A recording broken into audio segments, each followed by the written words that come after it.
They showed us unusual kindness. Acts 28 verse 2. The materials for the 2020 Week of Prayer for Christian Unity have been prepared by the Christian churches in Malta and Gozo. On the 10th of February, many Christians in Malta celebrate the feast of the shipwreck of St. Paul, marking and giving thanks for the arrival of Christian faith on these islands.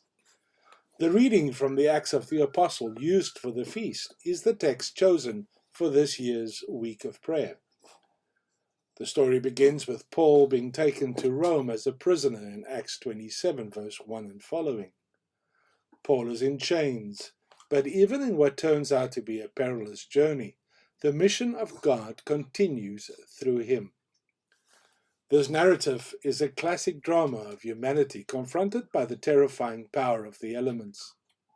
The passengers on the boat are at the mercy of the forces of the seas beneath them and the powerful tempest that rages about them. These forces take them into unknown territory where they are lost and without hope. The 276 people on board the ship are divided into distinct groups. The centurion and his soldiers have power and authority, but are dependent on the skill and experience of the sailors. Although all are afraid and vulnerable, the prisoners in chains are the most vulnerable of all. Their lives are expendable. They are at risk of summary execution. Chapter 27, verse 42.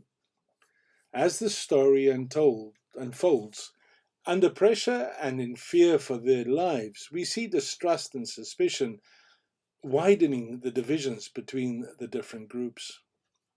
Remarkably, however, Paul stands out as the center of peace in the turmoil. He knows that his life is not governed by forces indifferent to his fate, but rather is held in the hands of the God to whom he belongs and whom he worships. See chapter 27, verse 23. Because of this faith, he is confident that he will stand before the emperor in Rome, and in the strength of this faith, he can stand before his fellow travelers and give thanks to God. All are encouraged. Following Paul's example, they share bread together, united in a new hope and trusting in his words. This illustrates a major theme in the passage, divine providence. It had been the centurion's decision to set sail in bad weather, and throughout the storm the sailors made decisions about how to handle the ship.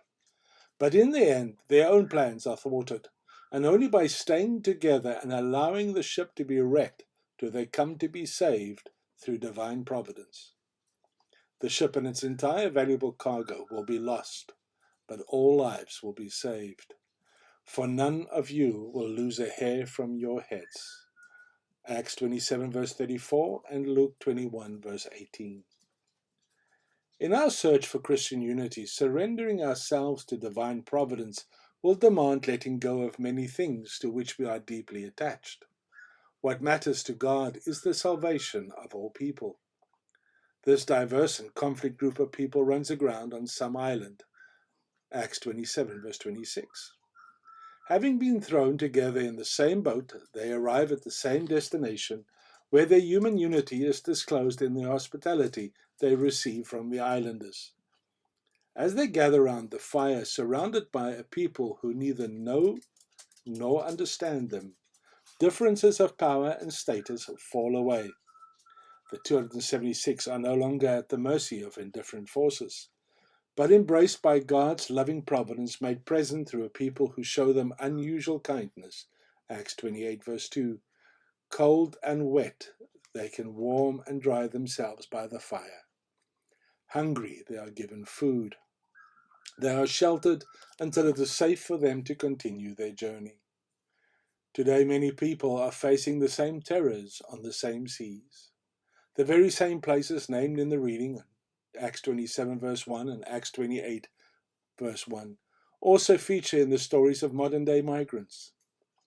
In other parts of the world, many others are making equally dangerous journeys by land and sea to escape natural disasters, warfare, and poverty. Their lives, too, are at the mercy of immense and coldly indifferent forces, not only natural, but political, economic, and human. This human indifference takes various forms. The indifference of those who sell places on unseaworthy vessels to desperate people, the indifference of the decision not to send out rescue boats, and the indifference of turning migrant ships away. This names only a few instances. As Christians together facing these crises of migration, this story challenges us. Do we collude with the cold forces of indifference, or do we show unusual kindness and become witnesses of God's loving providence to all people? Hospitality is a much needed virtue in our search for Christian unity. It is a practice that calls us to a greater generosity to those in need. The people who showed unusual kindness to Paul and his companions did not yet know Christ. And yet, it is through their unusual kindness that a divided people were drawn closer together. Our own Christian unity will be discovered not only through showing hospitality to one another, important though this is, but also through loving encounters with those who do not share our language, culture, or faith. In such tempestuous journeys and chance encounters, God's will for his church and all people comes to fulfillment. As Paul will proclaim in Rome, this salvation of God has been sent to all peoples. See Acts 28, verse 28. The reflections for the 8 days and the worship services will be focused on the text from the Acts of the Apostles. And the themes for the 8 days are: Day 1, reconciliation, throwing the cargo overboard. Day 2, enlightenment, seeking and showing forth Christ's light. Day 3, hope, Paul's message. Day 4, trust, do not be afraid, believe. Day 5, strength, breaking bread for the journey. Day 6, hospitality, show unusual kindness. Day 7, conversion, changing our hearts and minds. Day 8, generosity, receiving and giving.